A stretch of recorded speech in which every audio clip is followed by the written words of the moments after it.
안녕하십니까.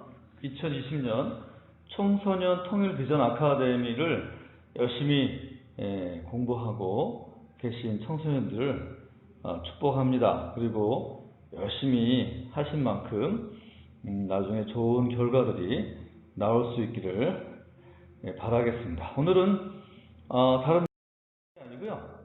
정책 제안서를 어떻게 작성하느냐, 정책 제안서를 작성하는 방법에 대해서 한번 우리가 다 써볼 수는 없겠지만 이런 방법으로 우리가 정책을 제안할 수 있다, 이런 것을 한번 알아보는 그런 시간을 갖도록 하겠습니다. 자, 처음에는요, 예를 드는 건데, 여러분 청소년들이니까 서울에 있는 청소년들의 정책 네트워크, 그리고 이제 메인 주제는 2020년 서울 청소년 시민회의 정책 제안서. 그래서 서울시에 있는 서울시 의회 의원들에게 청소년들이 나름대로 이런 정책을 펼쳐주면 좋겠어요 라고 하는 아이디어들을 내서 정책을 제안하는 거죠. 그래서 서울 청소년 시민회의 의원들의 정책 아이디어를 모은 정책 지도가 구체적인 정책 제안으로 만들어 가정인데요. 사실은 이게 주제를 정하는 게 중요합니다. 대주제를 잘 정해가지고 이 주제에 맞게끔 이 뒤에 있는 모든 페이퍼의 내용이 여기에 합당해야겠죠. 그래서 정책을 제안한다. 그래서 그것도 지역은 서울이고 또 연령대는 청소년들이고, 그래서 이 사람들이 모여서 하는 회의의 내용이 서울시로 하여금 이러한 정책을 만들어주면 좋겠어요 라고 하는 제안서를 만드는 것이 되겠습니다.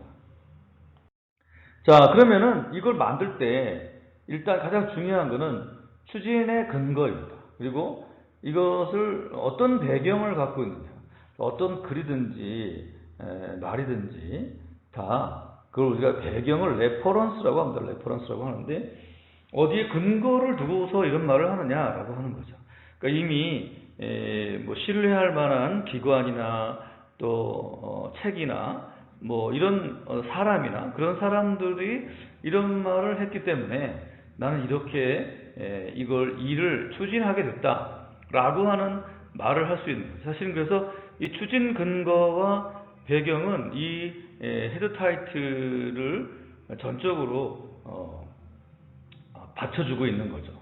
추진 근거는 그 법률, 그다음에 조례, 또 규칙 등 정책을 위한 법률적인 근거에 의거해서 기술을 해야 합니다. 그냥 본인의 생각을 두서없이 이렇게 기술을 해놓으면 이 글이 도대체 무슨 백그라운드가 있느냐, 백그라운드가 없기 때문에 그 제안서는 아무런 의미가 없겠죠. 그래서 결국은 서울시, 행안부, 여러 가지 부서에서 하는 모든 일들, 그러니까 시나 또 국가가 하는 모든 일들에 있어서 중요한 것은 이 일을 하는 추진 근거입니다. 그래서 어떠한 일을 할 때 법률에 의거하고 조례 몇 조항에 의하고 규칙 어디에 의거해서 우리는 이런 일을 하려고 합니다. 그래서 이런 제안을 하니 이 법률에 의거해서 이러한 일들을 추진해 주는 게 좋지 않겠어요? 라고 하는 이런 추진 근거는 매우 중요한 요소가 되는 것입니다.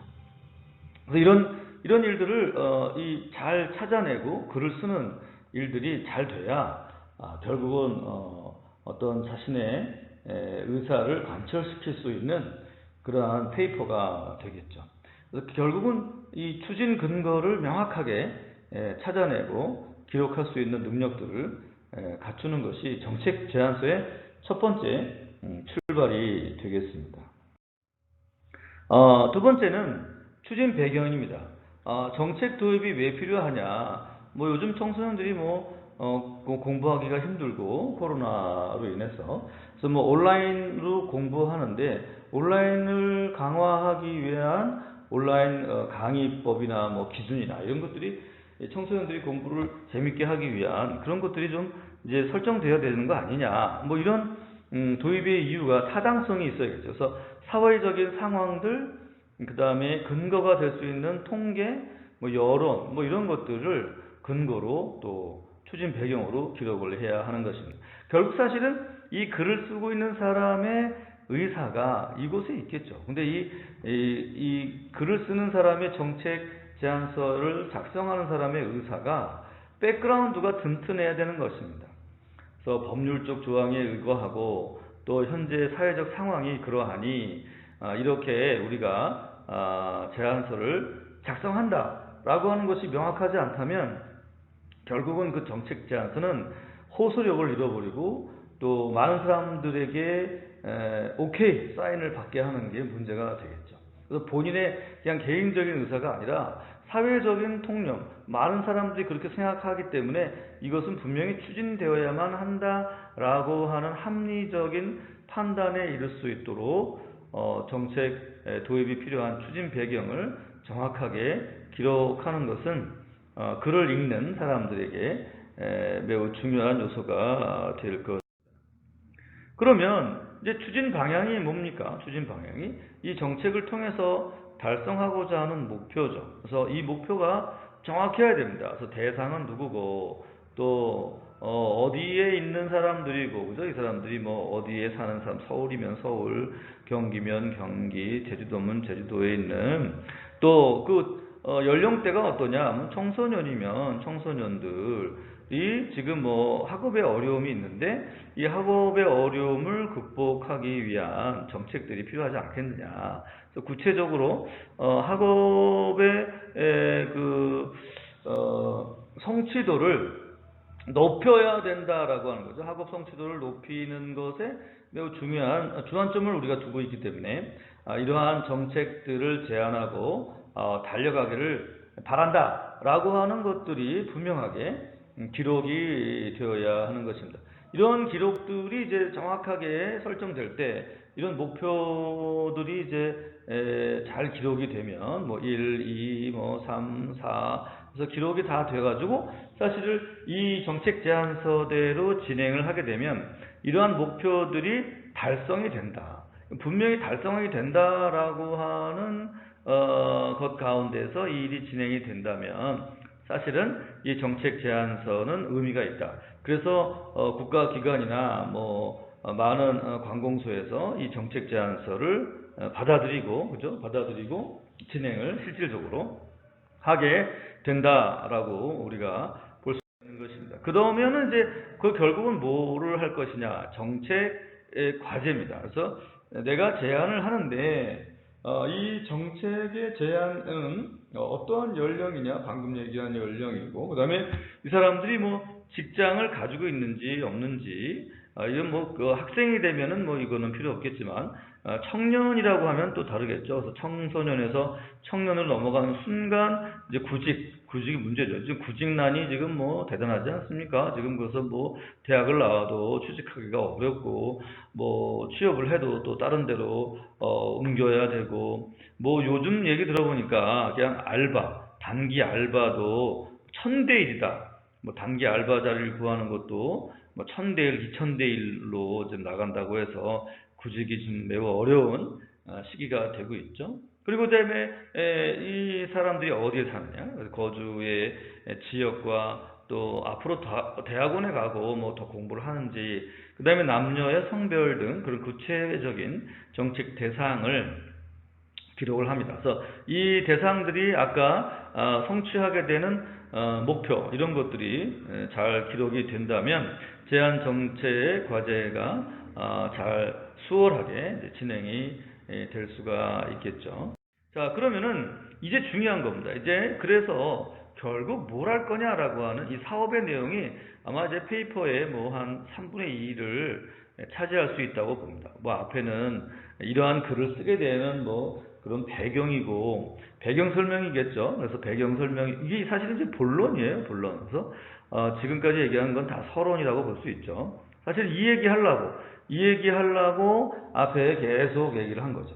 이 이야기가 어떠한 타당성을 갖고 있고 근거를 갖고 있으니까 이런 정책을 행정기관에서 실행을 하는 것이 옳다라고 하는 것을 쓰려면 아무래도 근거 있는 레퍼런스들이 서론 부분에서 잘 다뤄져야 되겠고요. 그 다음에 이거 잘 다뤄주고 난 다음에는 결국은 본론인데 그건 내용이죠. 우리가 이제 내용을 컨텐츠라고 하죠. 항상 컨텐츠가 좋지 않으면 또 아무것도 아니죠. 아무리 뭐 서론을 잘 쓰고 또 결론을 잘 작성했다 하더라도 내용이 좋지 않으면 안 되겠죠. 그래서 이 내용이 1, 2, 3, 4단계 해가지고 어떤 단계를 거치고 어떤 단계를 거쳐서 이런 단계를 거치게 되면은 우리가 원래 목표를 하던 일들이 어떠한 성과들을 이룰 수 있다라고 하는 것들이 이 내용 안에 아주 잘 기록되어야겠죠. 사실 이 컨텐츠를 만들어내는 게 이제 아이디어겠죠. 아이디어. 이런 아이디어를 만들어서 그 아이디어를 또 구체화해서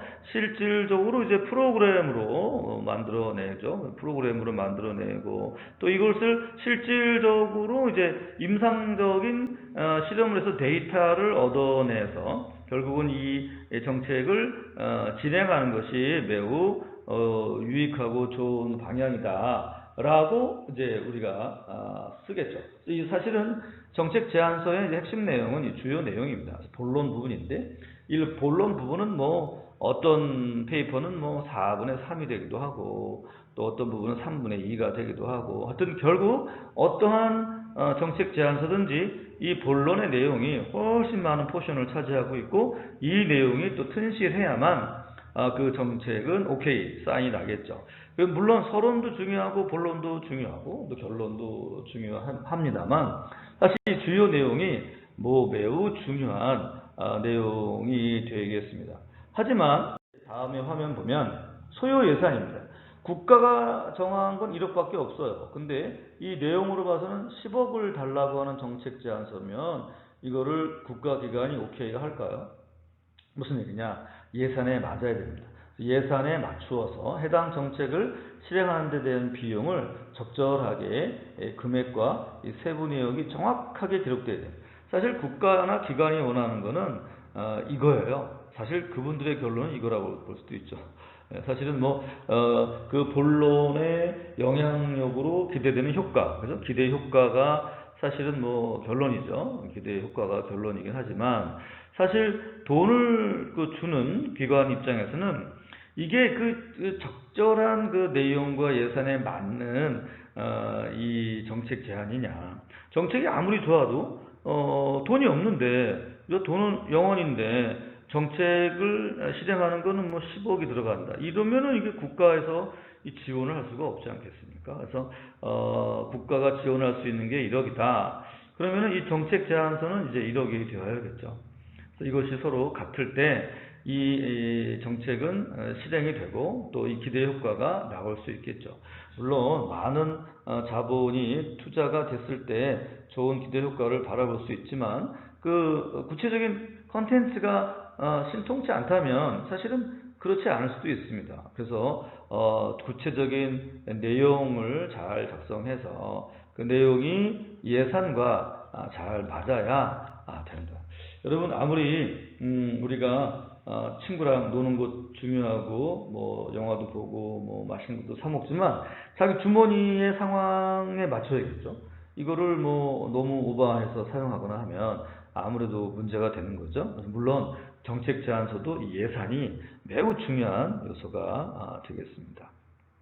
네, 그래서 오늘 우리가 정책 제안서 만드는 것에 대해서 알아봤는데요. 어떤 다음 시간에도 다른 글을 작성하는 법에 대해서 개략적으로 한번 공부하는 시간을 갖도록 하고요. 오늘 이렇게 열심히 강의 들어준 것에 대해서 감사합니다. 또 다음에 만나도록 하겠습니다. 감사합니다.